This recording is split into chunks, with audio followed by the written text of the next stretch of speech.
பேசலாம். எல்லாரும் எப்படி இருக்கீங்க? நல்லா இருக்கீங்களா? எல்லாரும் நல்லா இருப்பீங்கன்னு சொல்லி ஆண்டவருக்குள்ள விசுவாசிக்கிறேன். இன்றைய காலை வேளையில எல்லாருக்கும் என் அன்பின் வாழ்த்துக்கள். குறிப்பா பிறந்த நாள், திருமண நாள் காணுகிற ஒவ்வொருவருக்கும் என் அன்பின் வாழ்த்துக்கள். இன்னைக்கு சிந்தித்து தியானிப்பதற்காக எடுத்துக் கொள்ளப்பட்ட வேத வார்த்தை, நீண்ட நாள் ஆசைகள் நிறைவேறும். பிரியமானவர்களே, உங்க வாழ்க்கையில நீண்ட நாள் ஆசை, அதாவது நீங்க ஏதாவது ஒரு காரியம் நடக்கணும் அப்படின்னு சொல்லி நெடு நாட்களாக ஆசைப்பட்ட அந்த காரியம் கண்டிப்பா நடக்கும், நிறைவேறும். உங்க நீண்ட நாள் ஆசைகள் நிறைவேறும். இப்போ நம்ம வாழ்க்கையில நம்ம நீண்ட நாள் ஆசை ஏதோ ஒரு காரியங்களுக்காக ஆசைப்பட்டிருக்கோம்னு வைங்க, அந்த காரியங்கள் நடக்கணும் அப்படின்னு சொல்லி மனசுக்குள்ள விரும்புறோம். ஆனா அந்த காரியங்கள் நடக்கணும்னா நம்ம வாழ்க்கையில என்னென்ன மாற்றம் கொண்டு வரணும் அதை யோசிச்சிருக்கோமா? இன்னைக்கு யோசிக்கணும். ஏன்னா ஆண்டவர் இதெல்லாம் விரும்புறாரு. நம்ம வாழ்க்கையில நீண்ட கால நாட்கள்ல காத்துட்டு இருந்த அந்த ஆசைகள் நிறைவேறணும் அப்படின்னா ஆண்டவர் சமூகத்துல காத்திருக்கணும், ஆண்டவர்கிட்ட ஜெபம் பண்ணணும். இன்னொன்னு, நம்ம வாழ்க்கையில நம்ம நாம கொஞ்சம் அடக்கணும். என்னடா அப்படின்னு சொல்லி யோசிக்கிறீங்களா? ஆமாங்க, நம்ம நாவு பல பிரச்சனைக்கு காரணமா இருக்கு. நல்லா ஜெபிக்கிறவங்கனாலும் சரி, நல்ல ஆண்டவர் சமூகத்துல உபவாசம் ஜெபிக்கிறவங்கனாலும் சரி, சில விஷயங்கள்ல நாவு அடக்க மறந்தவரா மாறி போறோம். ஒரு கோபம் வந்த உடனே அந்த நாக்கு வச்சு ஏதாவது பேசிடுவோம். இப்படி பேசும்போது அது ஆண்டவர் பார்வைக்கு தீமையானதா இருக்கும்.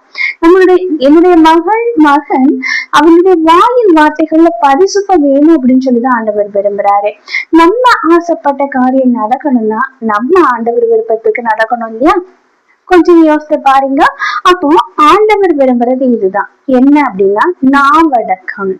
நம்ம பேசும்போது நம்ம வார்த்தைகள்ல பரிசுத்தம் வேணும். இன்னொன்னு என்னன்னா, நம்ம எதனாலும் பேசலாம் அப்படின்னு சொல்லி நம்ம பேசும்போது அவங்க அடுத்தவங்க மனசு காயப்படும்படியா நம்ம பேசும்போது அங்க அந்த மனசு துக்கப்படும் போது ஆண்டவர் அங்க துக்கப்படுறாரு.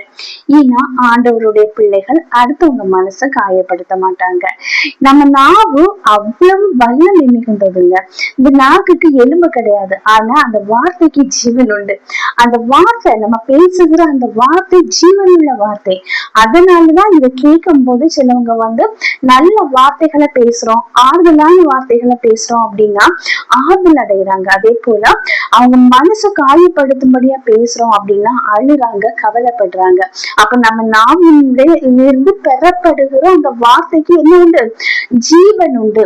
அந்த வார்த்தைகள் அடுத்தவங்க மனசை காயப்படுத்தாதபடிக்கு நம்ம வாழணும், நம்ம பேசணும். அதுதான் ஆண்டவருடைய விருப்பம். இப்போ நம்ம ஆசைகள் நிறைவேறணும்னா நம்ம வாயின் வார்த்தைகள்லாம் பரிசுத்தம் வேணும். ரெண்டாவது பாத்தீங்கன்னா, நான் எதனாலும் ஆசைப்படலாம், ஆண்டவர் நிறைவேற்றுவாரு அப்படின்னு சொல்லி நம்ம தகுதிக்கு மீறி ஆண்டவர் சித்தமில்லாத ஒரு காரியங்களா நம்ம நினைச்சுக்கிட்டு, எனக்கு இந்த வாழ்க்கையில இது வேணும்ப்பா, நான் எப்படியும் ப்ரே பண்றேன், எனக்கு எப்படியும் எனக்கு இது தாங்கப்பா அப்படின்னு சொல்லி நம்ம ஜபிச்சோம்னா சிலது ஆண்டவருக்கு விருப்பம் இல்லைன்னு அவரை, ஐயோ என் மகன் கேக்குறான் அப்படின்னு சொல்லிட்டு ஆண்டவர் என்ன பண்ணுவாரு? கொஞ்ச நாள் வெயிட் பண்ணிட்டு இருப்பாரு. சரி, என் பிள்ளை திருந்தோம் அப்படின்னு சொல்லி இதை கொடுத்தா அவனுடைய வாழ்க்கையில கஷ்டம் வரும்.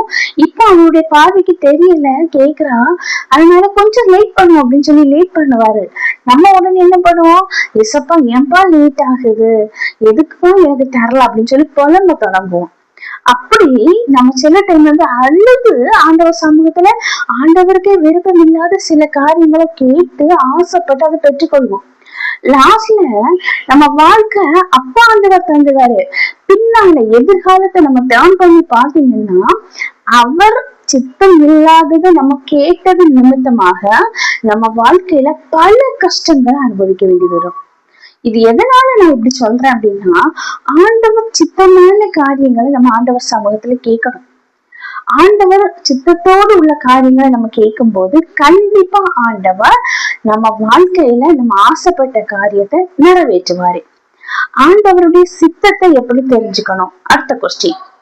ஆண்டவருடைய சித்தத்தை தெரிஞ்சுக்கணும் அப்படின்னா ஆண்டவர் சமூகத்துல ப்ரேயர் பண்ணி ஆண்டவரோடு நம்ம ஐக்கியமாகணும், ஆவிக்குரிய பாண்டிங்ல வரணும். இப்படி நம்ம ஆவிக்குரிய பாண்டிங்ல வரும்போது ஆண்டவரோடு அனுதினமும் ஜெபம் பண்ணி பேசும்போது அவருடைய சித்தத்தை, அவருடைய நோக்கத்தை ஆண்டவர் நமக்கு தெரிவிப்பாரு. இப்படி நம்ம ஒவ்வொன்றையும் ஆண்டவருக்கு பிரியமானதா மாற்றி ஜெபிக்கும் போது நம்ம வாழ்க்கையில நம்ம ஆசைப்பட்ட காரியத்தை ஆண்டவர் நிறைவேற்றுவாரு. வாழ்க்கையில நம்ம ஆசைப்பட்ட காரியங்கள் ஆண்டவருக்கு பிரியமா இருக்கும்போது அது வெகு சீக்கிரத்துல நடைபெறும்.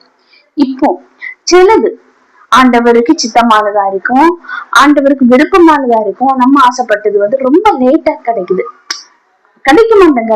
ஏன் அப்படின்னா நம்ம வாழ்க்கையில ஒரு காரியத்தை ஆண்டவர் நிறைவேற்றணும் அப்படின்னா அது தரக்கூடிய அந்த காரியங்கள், அந்த நம்ம ஆசைப்பட்ட காரியங்கள் நல்ல ஒர்த்தானதா, தரமானதா, நன்மையானதா தரதுக்கு ஆண்டவர் லேட் ஆக்குவாரு. ஆமென், ஹல்லேலூயா. அதனால நான் ஜெபிச்சுட்டேன், ஆண்டவர் சித்தம் தான் எனக்கு நடக்கல அப்படின்னு சொல்லி புலம்பதை என்ன நடத்தணும். என் அருமையான மகளே, என் அருமையான மகனே, எதற்காக கலங்கிட்டு இருக்க? நீ ஆசைப்பட்ட காரியம் எதுவுமே நடக்கல அப்படின்னு சொல்லி கலங்குறியா? நீ என்னை நோக்கி கூப்பிடு, நான் உன்னுடைய வாழ்க்கையில நீ என்ன காரியங்களுக்காக ஆசைப்பட்டாயோ அந்த காரியத்தை நான் நிறைவேற்றுவேன் அப்படின்னு சொல்றாரு. பரிசுத்தம் இல்லாமல் தேவனை ஒருவரும் தொழுது கொள்ள முடியாது. பரிசுத்த வாழ்க்கைக்காக உங்களை அழைக்கிறார் ஆண்டவராகிய இயேசு கிறிஸ்து. என்னுடைய மகள், என்னுடைய மகன் பரிசுத்தமா வாழணும். நான் பரிசுத்தர் ஆகியால் நீங்களும் பரிசுத்தமா இருங்கள் அப்படின்னு சொல்லி இருக்கிறாரு. கல்வாரி சிலுவையின் நாயகன் உங்கள் மீது அளவு கடந்த அன்பு வச்சிருக்கிறார். பிரியமானவர்களே, மனிதனால நம்ம ஒவ்வொருக்க மேலேயும் அவருக்கு அளவு கடந்த பிரியம். அதனாலதான் ஆண்டவர் நம்ம ஆசைப்பட்ட காரியத்தை கண்டிப்பா நிறைவேற்றுவேன் அப்படின்னு சொல்றாரு. நம்ம ஆசைகள் ஆண்டவர் சமூகத்துல தெரியப்படுத்தும் போது ஒருவேளை கற்பத்தின் கனிக்கான ஆசையா இருக்கலாம், திருமண காரியங்களுக்கான ஆசையா இருக்கலாம், தொழில் நிமித்தமாக உள்ள ஆசையா இருக்கலாம், ஒரு நல்ல கவர்மெண்ட் ஜாப் கிடைக்கணும் ஏசப்பா அப்படிங்கிற ஒரு ஆசையா இருக்கலாம், நல்ல டெஸ்ட் எழுதணும், நல்ல மார்க் ஸ்கோர் பண்ணணும் அப்படிங்கிற ஒரு ஆசையா இருக்கலாம், நான் ஃபாரின் கண்ட்ரிஸ்க்கு போகணும் அப்படிங்கிற ஒரு ஆசையா இருக்கலாம். ஏதோ ஒரு காரியங்கள் உங்க வாழ்க்கையில ஆசைப்பட்ட காரியம் நிறைவேறணும் அப்படின்னு சொல்லி நினைக்கிறீங்க தானே? கண்டிப்பா ஆண்டவர் நீங்க ஆசைப்பட்ட காரியத்தை நிறைவேற்றுவாரே. ஆமென், ஹல்லேலூயா. இப்ப நம்ம பைபிள்ல நீதிமொழிகள் 13வது அதிகாரம் 12வது வசனத்தை எடுத்து நம்ம படிக்கும்போது, நெடுங்காலமாய் காத்திருக்கும் இருதயத்தை இழைக்க பண்ணும், விரும்பினது வரும்போதோ ஜீவ விருச்சம் போல் இருக்கும். ஆமென், ஹல்லேலூயா.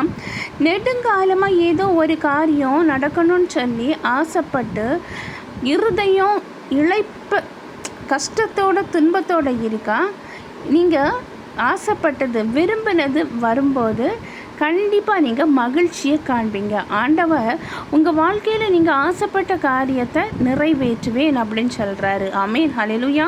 நம்ம ஆசைப்பட்ட காரியம் நிறைவேறினா நம்ம ஆண்டவர்கிட்ட நம்பிக்கையா இருக்கணும், விசுவாசமா இருக்கணும். கண்டிப்பா ஆண்டவர் நம்ம வாழ்க்கையில நம்ம ஆசைப்பட்ட காரியத்தை நிறைவேற்றுவாரு. ஒரு சின்ன ப்ரேயர் பண்ணலாமா? அன்பின் பரலோக தந்தையே, அப்பா, இந்த அருமையான வேலைக்காக நன்றி ஆண்டவரே. எத்தனை பேருக்கும் கிடைக்காத நல்ல நேரத்தை எங்களுக்கு தந்தீங்கப்பா. அந்த மேலான கிருபைக்காக நன்றி ஆண்டவரே. அப்பா, நாங்க ஆசைப்பட்ட காரியத்தை நிறைவேற்றுவேன் என்று சொன்னீங்கப்பா. அப்ப அந்த மேலான கிருபைக்காக நன்றி ஆண்டவரே. என்னோடு கூட சேர்ந்து ஜெபிக்கிற ஒவ்வொருவருடைய வாழ்க்கையிலும் எந்த காரியங்களுக்காக ஆசைப்பட்டு காத்திருக்காங்களோ அந்த காரியங்கள் அப்பா நிறைவேற வேண்டும் என்று ஜெபிக்கிறப்பா. அவங்க ஆசைப்பட்ட காரியங்கள் நிறைவேற போவதற்காக நன்றி ஆண்டவரே. அதிசயம் செய்வதற்காக நன்றி அப்பா. அற்புதம் செய்வதற்காக நன்றி. ஒவ்வொருவரையும் தாழ்த்தி உம்முடைய கரத்திலே ஒப்படைக்கிறேன். நீங்க பொறுப்படுத்தி வழி நடத்தி செல்லுங்க. மீட்பர் இயேசுவின் மூலம் ஜெபம் கேளும் அன்பு நிறைந்த பரம தந்தையே. ஆமென், ஆமென். கர்த்தர் உங்க ஜெபத்தை கேட்டிருக்கிறாரு. கண்டிப்பா ஆண்டவர் நீங்க ஆசைப்பட்ட காரியத்துல ஒரு பெரிய அற்புதத்தை செய்வாரு. கர்த்தர் தாமே இவ்வார்த்தைகளை ஆசீர்வதிப்பாராக. ஆமென், ஆமென். ஹல்லேலூயா.